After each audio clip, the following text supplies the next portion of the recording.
우리 새벽기도에 나오시는 대부분의 분들은 말씀을 사모하는 분들이라고 믿습니다. 여러분들은 말씀을 펼칠 때에 어떤 마음을 가지고 성경책을 펴십니까? 성경책을 딱 들여다 볼 때에 여러분의 마음에 어떤 느낌이 드십니까? 어떤 분들은 짐으로, 숙제로, 내가 꼭 해야 할 어떤 과제로 그렇게 무거운 부담감을 가지고 성경을 펴시는 분도 있을 거고요. 또 어떤 분들은 반대로 나는 은혜 아래 있으니까 율법은 나와 아무런 상관이 없다라는 생각으로 그저 소설책 읽듯이 성경을 스쳐 지내게 되는 그러한 마음가짐은 또 없는지, 우리의 마음을 보면 이 균형을 잡기가 쉽지를 않다 하는 생각이 듭니다. 오늘 우리가 읽은 이 시편 119편 말씀은 성경 장 가운데 가장 긴 장이죠. 176절이에요. 근데 그 모든 절의 내용이 하나님의 말씀에 관한 이 시입니다. 여기 하나님의 말씀을 다양한 표현으로 사용하고 있는데 율법, 계명, 증거, 법도 이런 다양한 이름으로 불러가면서 하나님의 말씀에 대한 뜨거운 사랑의 고백이 바로 시편 119편의 내용입니다. 그런데 여기 시편을 쓴 저자는 말씀을 짐으로 보지 않았습니다. 그는 말씀을 사랑했고 말씀을 노래했고 말씀을 갈망했습니다. 어떻게 그럴 수가 있을까요? 오늘 이 시인이 어떻게 말씀을 그렇게 사랑하고 사모했는지 그 비밀을 1절부터 8절 이 본문 안에서 우리가 살펴볼 수 있습니다. 왜 말씀을 따라 살아가는 삶이 복된 길인지, 그리고 그 복을 어떻게 누릴 수 있는지 오늘 이 말씀을 통해서 우리의 삶의 방향을 다시 한번 새롭게 잡아보는 시간 되기를 바랍니다. 첫 번째 함께 살펴볼 것은 왜 말씀의 길이 복이냐라고 하는 것입니다. 말씀이 매일 우리가 지켜야 될 어떤 무거운 숙제나 짐이 아니라 하나님과의 교제의 통로다라고 하는 것을 이 1절에서 3절까지 이야기를 하고 있습니다. 우리 1절 좀 보겠습니다. 다 같이 읽겠습니다. 시작.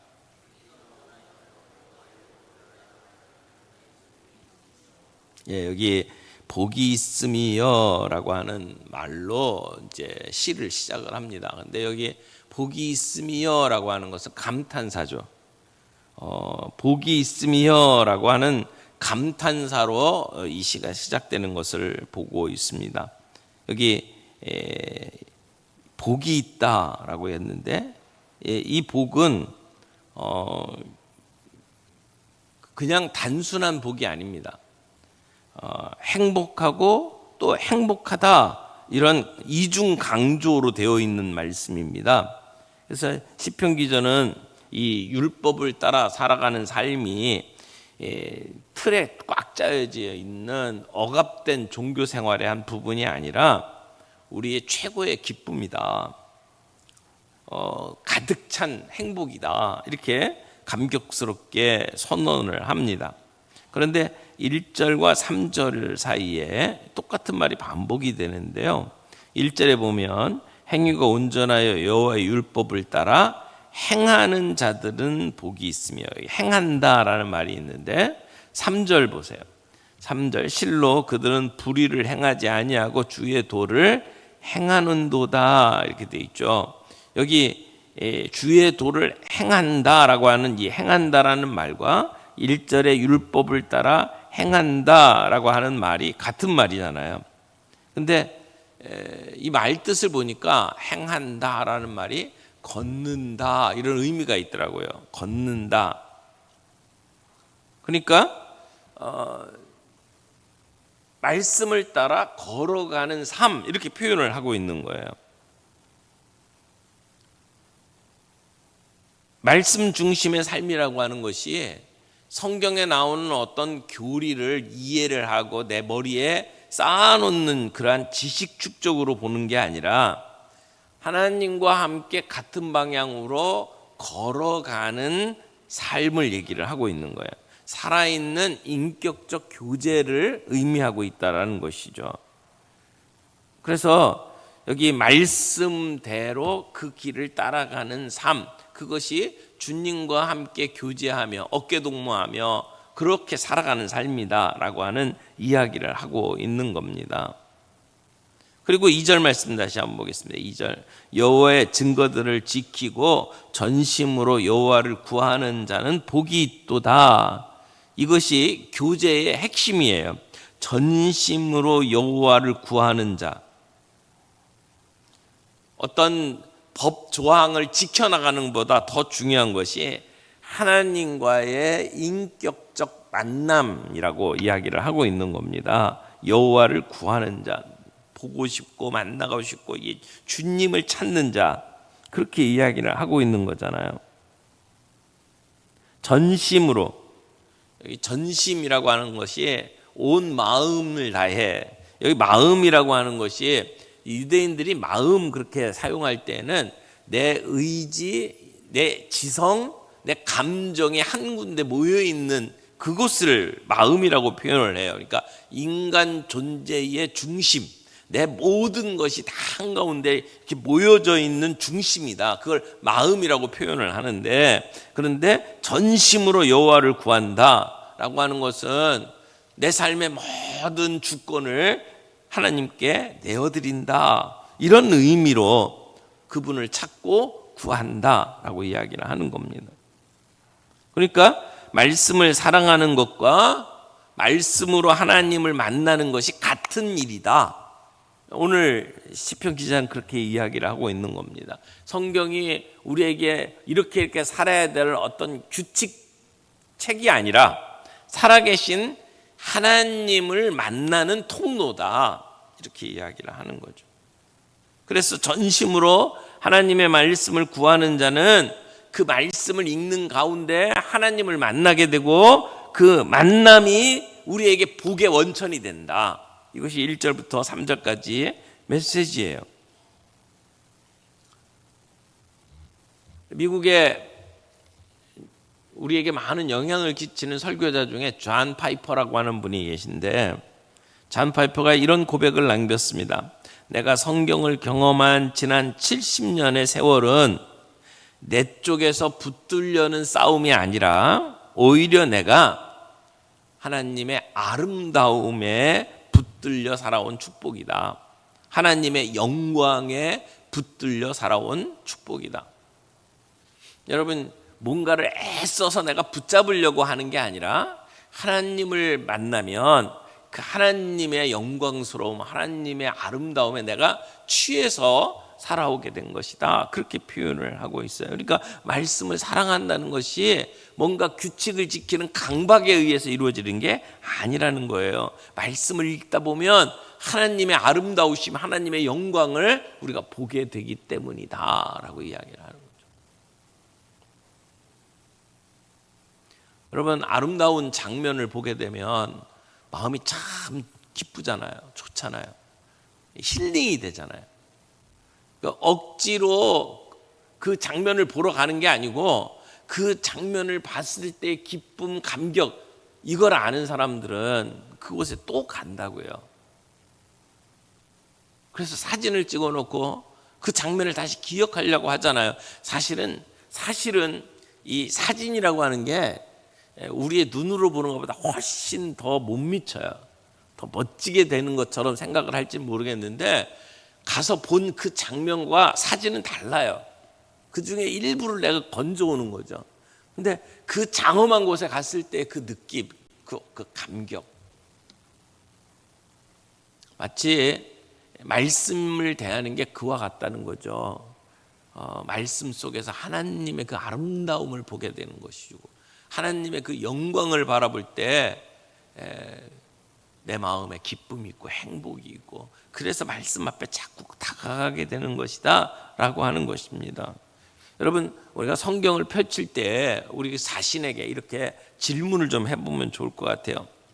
이 말씀 속에서 하나님은 어떤 분으로 나에게 자신을 보여주고 계시는가? 말씀 속에서 하나님이 어떤 분으로 나에게 자신을 보여주고 계시는가?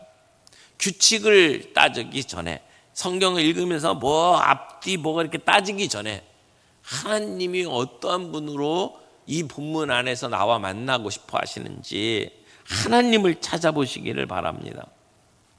여러분, 말씀을 대할 때에 자꾸 그 말씀을 대하는 것이 오늘 내가 치러야 할 무슨 숙제나 짐처럼 생각이 된다면 내 동기를 한번 점검해 보시기를 바랍니다.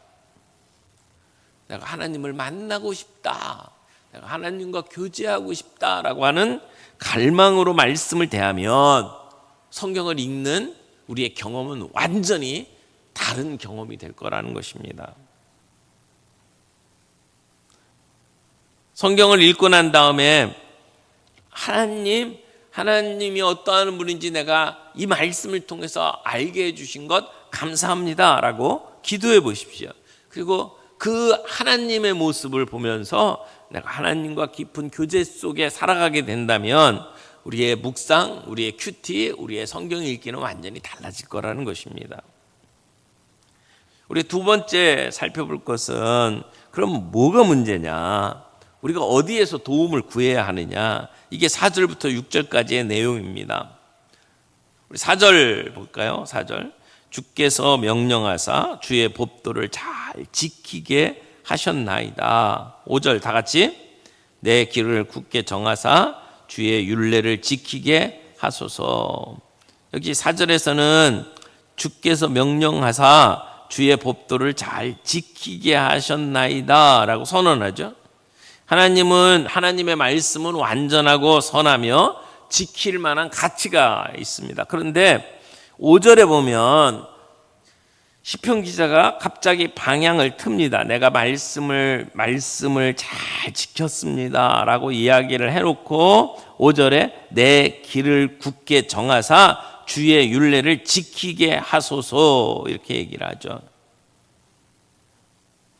이 얘기는 내가 스스로 지킬 수가 없습니다 라는 말이에요. 주님이 지키게 해 주시옵소서라고 간구를 하죠. 이게 솔직한 자기 고백이고 은혜를 간구하는 것입니다. 그래서 6절의 논리도 마찬가지예요. 6절 보세요. 내가 주의 모든 계명에 주의할 때는 부끄럽지 아니하리이다. 주의 계명을 온전히 잘 지키는 자만이 심판 앞에서 부끄럽지 않을 수 있다라는 것입니다.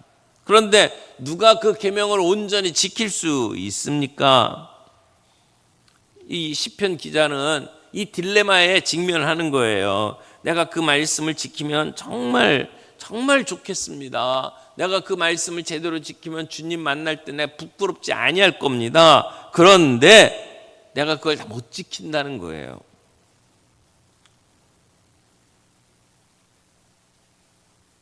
율법의 완전한 모습이 우리를 거울 앞에 보게 만들죠. 그래서 그 거울 속에서 우리는 우리의 연약함, 우리의 실패를 마주할 수밖에 없어요. 말씀을 대하면 대할수록 우리의 부족함, 우리의 실패가 드러납니다. 그래서 사도 바울이 로마서 7장에 오라 나는 공고한 자로다 그렇게 고백을 하는 것 아닙니까?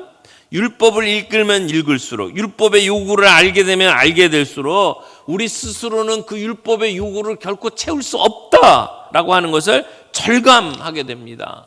그런데 그 자리가 복음의 출발점이에요. 그 절망의 자리가 복음의 출발점이에요. 우리가 율법의 선함, 율법의 완전함, 그것을 진지하게 대면할수록 우리는 우리의 무능함, 우리의 실패할 수밖에 없는 본성을 하나님 앞에 정직하게 고백하지 않을 수가 없다라는 거예요. 이 거룩한 절망이야말로 우리를 예수 그리스도께 이끄시는 하나님의 선하신 섭리라고 말할 수 있습니다. 그 율법을 완성하신 분이 예수 그리스도잖아요. 우리를 그 예수 그리스도께로 끌고 가는 것이 바로 우리의 거룩한 절망이라고 말할 수 있다는 겁니다. 지난번에도 마르틴 루터 이야기를 했습니다마는 종교개혁 이전에 마르틴 루터가 수도원에서 고해성사하고 금식하고 자기를 채찍질하고 그래서 하나님의 말씀의 기준에 자신을 충족시키려고 엄청 노력을 했습니다. 근데 그렇게 하면 할수록 율법에 더 진지하게 다가가면 다가갈수록 마르틴 루터는 절망할 수밖에 없었습니다. 이 마르틴 루터가 완벽주의적인 신앙생활을 추구했던 겁니다. 그런데 그렇게 하면 할수록 너무나 좌절하니까 이게 안 된다는 걸 아니까 나중에는 하나님을 미워하는 지경까지 몰아갑니다. 그런 루터가 로마서 1장 7절 말씀, 오직 의인은 믿음으로 말미암아 살리라 라고 하는 말씀을 깨닫게 되는 순간, 그 말씀이 가슴에 확 다가오는 순간, 율법이 요구하는 의인은 내가 만들어내는 게 아니라 하나님이 은혜로 주시는 거구나 라고 하는 걸 깨닫는 순간 루터가 그렇게 고백했어요. 나는 천국 문이 활짝 열린 것 같았다. 여러분, 율법이라고 하는 거울 앞에 자신을 정직하게 보니까 절망할 수밖에 없었는데 복음의 은혜를 붙잡게 되었다는 거죠. 여러분, 말씀을 큐티하거나 묵상하면 좌절감이 들어올 때가 있어요. 그게 제대로 보는 거예요. 내가 말씀을 읽다가 나는 이렇게 살지 못하는데 라고 하는 죄책감이 우리에게 찾아올 때 우리가 그걸 무시하거나 합리화하려고 하지 마십시오. 그 순간이 하나님께서 우리로 하여금 예수 그리스도께로 인도하는 거룩한 순간이다. 그렇게 봐야 한다는 겁니다. 내가 이미 구원받았고 나는 은혜 아래에 있기 때문에 율법은 나하고 상관없다. 그렇게 말하면 안 된다는 겁니다. 그렇게 율법의 요구를 가볍게 여겨서는 안 됩니다. 우리가 율법의 요구를 진지하게 대해야 되는데 그 이유는 나 자신을 정죄하기 위해서가 아니라 그렇기에 우리에게 예수 그리스도가 필요하다라고 하는 것을 깨닫게 되기 때문입니다. 그래서 말씀 앞에서 주님, 나는 스스로 이 말씀을 지킬 수가 없습니다. 그래서 당신의 은혜로, 주님의 은혜로 내 길을 가게 해 주옵소서. 주님의 은혜로 이 말씀을 지켜가게 해 주옵소서라고 기도하면서 가게 된다는 것이죠. 그래서 이 기도가 5절이 우리에게 주는 메시지라고 생각을 합니다. 세 번째로, 그러면 우리가 말씀의 길을 어떻게 걸을 수가 있을까요? 그리고 만약 그 길을 걷는다면 어떤 일이 벌어질까요? 우리 7절, 8절 말씀은 율법을 완성하신 예수님을 바라봄으로 우리의 기쁨의 순종이 시작된다라고 하는 것을 보여줍니다. 7절, 8절은 아까 이야기했던 내 스스로 그 말씀을 지킬 수 없습니다라고 하는 거룩한 절망 다음에 나오는 놀라운 반전의 고백입니다. 우리 7절 말씀 다 같이 읽어볼까요? 7절 시작. 내가 주의 의로운 판단을 배울 때에는 정직한 마음으로 주께 감사하리이다. 내가 주의 의로운 판단을 배울 때에는 정직한 마음으로 주께 감사하리이다. 여기 배울 때는 이라고 되어 있는 이 말이 문법적으로 보면 현재 진행형이에요. 그러니까 다 배웠다 이 얘기가 아니에요. 내가 의로운 판단을 다 배웠다 이 얘기가 아니고 의로운 판단을 지금 배워가고 있는 과정이다 이런 얘기죠. 그 속에 감사가 나온다 이렇게 고백을 하고 있는 겁니다. 성숙한 신앙은 한번 결단해서 완성되는 게 아닙니다. 끊임없이 배우고 자라가는 여정입니다. 그런데 여기 정직한 마음으로 주께 감사하리이다. 여러분, 우리가 불완전한 사람들 아닙니까? 그런데 우리가 어떻게 정직한 마음으로 부끄러움 없이 하나님 앞에 설 수 있습니까? 그것은 우리를 대신해서 십자가의 죽으심으로 우리에게 의의를 가져다 준 주님의 십자가의 은혜로 가능하잖아요. 그러니까 복음의 은혜를 붙들 때만 우리는 하나님 앞에 담대히 설 수가 있어요. 부끄러움 없이 하나님 앞에 설 수가 있다는 말이죠. 예수 그리스도께서 나 대신 율법의 요구를 다 이루어 주셨기 때문에, 완벽히 이루셨기 때문에 나는 그 예수님의 옷을 입고, 의의 옷을 입고 정직하게 담대하게 하나님 앞에 설 수 있게 된다는 거예요. 그래서 8절 보겠습니다. 다 같이. 내가 주의 율례들을 지키오리니 나를 아주 버리지 마옵소서. 나를 아주 버리지 마옵소서라고 하는 것은 내 연약함을 고백하면서 동시에 의지하겠다라고 하는 선언이죠. 나는 실패할 걸 알아요. 하지만 포기하지 않겠습니다. 하나님의 은혜가 나를 붙들어 주신다는 믿음 안에서 내가 주의 율례들을 지키겠습니다 라고 선언을 하는 것이죠. 이것이 복음으로 말미암은 순종의 자세입니다. 두려움에서 나오는 어쩔 수 없는 의무적인 순종이 아니라 내 은혜를 경험하고 그 은혜 때문에 자발적으로 감사해서 순종하는 것을 이야기를 하는 겁니다. 이 은혜를 온전히 이해하려면 우리는 예수 그리스도를 바라봐야 합니다. 이 시편 119편에 나오는 그 시편이 요구하고 있는 완전한 순종을 이루신 분이 우리 예수님이십니다. 예수님께서 십자가에 죽으실 때까지도 시편의 말씀을 입에 담으셨습니다. 그리고 십자가 위에서 우리가 율법을 어긴 모든 대가를 치러주셨습니다. 그래서 우리에게 하나님의 의로운 판단을 선물로 주신 거예요. 은혜의 선물을 주신 거죠. 그러므로 말씀의 길을 걸을 수 있는 힘은 내가 더 열심히 해야겠다라는 강한 의지로 되는 게 아니에요. 내가 더 많은 지식이 있다고 되는 것도 아니에요. 율법을 온전히 이루신 예수 그리스도를 바라볼 때, 그때 우리는 정직한 마음으로 하나님 앞에 설 수 있는 담대함이 생기고 그 담대함에서 우리가 기쁨으로 순종을 할 수 있게 된다는 것이죠. 만일 우리가 날마다 이 예수님을 바라보면서 그 말씀에 순종하는 길을 걷는다면 우리도 이 시편 기자처럼 정직한 마음으로 하나님 앞에 감사하게 된다.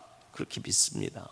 내가 하나님 앞에서 감사를 선언할 수 있을 겁니다. 내가 주의 율례들을 지키오리니, 그렇게 고백할 수 있게 된다는 거죠. 여기 말씀을 대하고 말씀을 따라가는 삶, 이걸 예전에 유진 피터슨이라고 하는 분이 말씀을 먹어라 이런 책을 썼어요. 말씀을 먹어라, 말씀을 먹는다. 에스겔 3장 1절에 보면 두루마리를 먹어라 이렇게 명령을 받았잖아요. 그 명령을 그대로 우리 삶에다가 갖다가 적용을 하면서 말씀을 먹어라. 그럼 말씀을 먹는다는 게 뭘까요? 유진 피터슨이 이렇게 썼어요. 말씀을 먹는다는 것은 단어의 의미를 확인하는 객관적 독서가 아닙니다. 말씀이 내 몸에 혈관을 타고 다니고 씹히고 삼켜져서 마침내 근육과 뼈가 되는 철저한 내면화의 과정입니다. 이렇게 적었어요.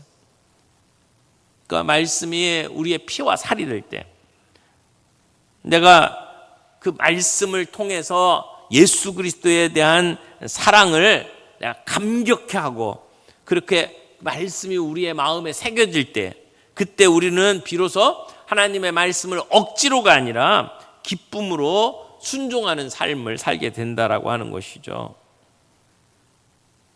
말씀을 소화하면서 먹고 씹고 그 말씀이 내 살과 피가 되도록 만들어가는 삶의 발걸음은 말씀을 의무적으로 읽는 것이 아니라 사랑해서 말씀을 대하는 것이라 이렇게 말할 수 있습니다. 여러분, 말씀을 읽을 때에 이 말씀을 내 삶에 어떻게 적용할까라고 하는 의도를 가지고 진지하게 말씀을 대할 수 있기를 바랍니다. 말씀에 대한 내용이 그냥 머리에만 멈추는 것이 아니라 내 발걸음이 되게 하라는 것입니다. 내가 만약 날마다 이 예수님을 바라보면서 말씀대로 살아가는 삶의 길을 걷는다면 그 삶은 어떻게 달라질까요? 오늘 우리의 삶 속에서 그 변화를 우리가 함께 경험해 가며 살 수 있기를 바랍니다. 우리의 가정에서, 우리의 직장에서, 사람들과의 관계 속에서 말씀이 내 발걸음이 되게 해 보십시오. 그런 경험을 해 보십시오. 때때로 내가 넘어졌을 때 하나님 나를 버리지 마옵소서라고 기도하십시오. 내가 완벽하게 모든 걸 다 지켜야 하나님 앞에 설 수 있다라고 하는 두려움을 내려놓으십시오.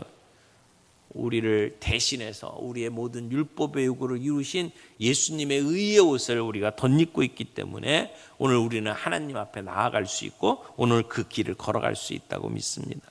오늘 시편 119편 우리 1절부터 8절까지 말씀을 통해서 세 가지 정리했어요. 다시 한번 정리하죠. 왜 말씀이 복이냐? 왜 말씀의 길이 복이냐? 말씀이 규칙의 짐이 아니라 하나님과의 인격적 교제의 통로다라고 하는 것을 우리가 기억할 수 있기를 바랍니다. 전심으로 말씀 안에서 하나님을 만나기를 바랍니다. 하나님이 어떠하신 분인지를 찾고 하나님을 만나고 하나님이 어떤 분인지를 알 때에 그 위대하심, 그 아름다우심 때문에 행복해하는 그러한 성경 읽기가 되기를 바랍니다. 두 번째는 무엇이 문제냐라고 하는 것을 정리를 했죠. 그런데 우리가 우리 힘으로 율법을 지킬 수 없다라고 하는 이 거룩한 절망, 이 정직한 절망이 우리에게 예수님이 필요하다는 걸 깨닫게 만든다라고 하는 것을 정리를 했죠. 그래서 그 말씀 앞에 설 때 죄책감이 들고 절망하는 것이 그것이 그냥 절망으로 끝나는 게 아니라 예수님을 만나는 길로 우리를 인도한다라고 하는 것을 꼭 기억하면서 성경을 보자는 겁니다. 세 번째, 어떻게 그리고 만일 그 말씀대로 살면 무슨 일이 벌어지느냐라고 하는 것을 정리를 했는데 우리가 말씀을 읽을 때 그 모든 율법을 완성하신 예수님을 바라볼 때 우리는 하나님 앞에서도 정직한 마음으로 하나님 앞에 설 수 있다는 것. 그리고 그럴 때 우리는 두려움이 아닌 기쁨과 감사로 말씀의 길을 걸어갈 수 있다라고 하는 것을 정리했습니다. 사랑하는 성도 여러분, 오늘 이 순간 말씀에 대한 우리의 태도를 한번 돌아보시기를 바랍니다. 그 말씀이 내게 무거운 짐으로 계속 피하고 싶은 주제입니까? 아니면 그 말씀대로 내가 잘 살아서 하나님을 기쁘시게 해야 되겠다라고 하는 그런 마음을 가지고 노력하고 계십니까? 근데 그것까지도 짐이라는 거예요. 그 짐을 내려놓으시라는 겁니다. 말씀을 잘 지키면 하나님이 나를 기뻐하실 것이다. 그게 종교가 우리에게 가르쳐 주는 것입니다. 복음은 그게 아니라는 거예요. 복음은 나는 못 지키는데 예수님이 내 대신 다 지켜주셨다는 겁니다. 그래서 그 예수님의 은혜로 나는 하나님 앞에 이미 죄 용서 받았고 하나님이 나 받아주셨다. 나는 이미 하나님 앞에서 의로운 존재로 하나님이 나를 보신다라고 하는 확신 가운데 이제 기쁨으로 말씀을 대하는 게 필요하다라고 하는 겁니다. 말씀을 지켜서 하나님께 기쁨의 대상이 되는 게 아니라 예수님이 이미 다 이루어 주셨다. 그렇기에 내가 주님의 눈에는 기쁨의 존재가 이미 됐다라고 하는 것을 기억하면서 하나님의 말씀을 대할 수 있기를 바란다는 겁니다. 이 복음의 은혜가 우리의 마음에 진짜로 다가올 때 그때 우리는 말씀을 대하는 것, 하나님의 음성을 듣는 것이 억지로 하는 무거운 숙제가 아니라 감사와 환호로 우리가 아름다운 장면을 보면서 압도되는 것처럼 그런 기쁨으로 말씀을 대할 수 있게 된다라는 겁니다. 그런 놀라운 경험이 저와 여러분들에게 있기를 바랍니다.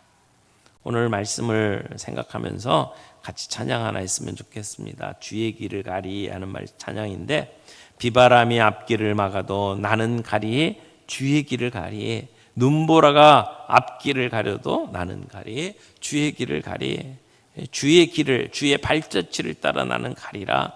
주님, 우리가 말씀을 대하고 그 말씀 안에서 주님을 따라가는 것이 내 능력으로 되는 것이 아니라 예수 그리스도를 바라봄으로 그 은혜로 이루어진다라고 하는 것을 기억하면서 같이 찬양하겠습니다.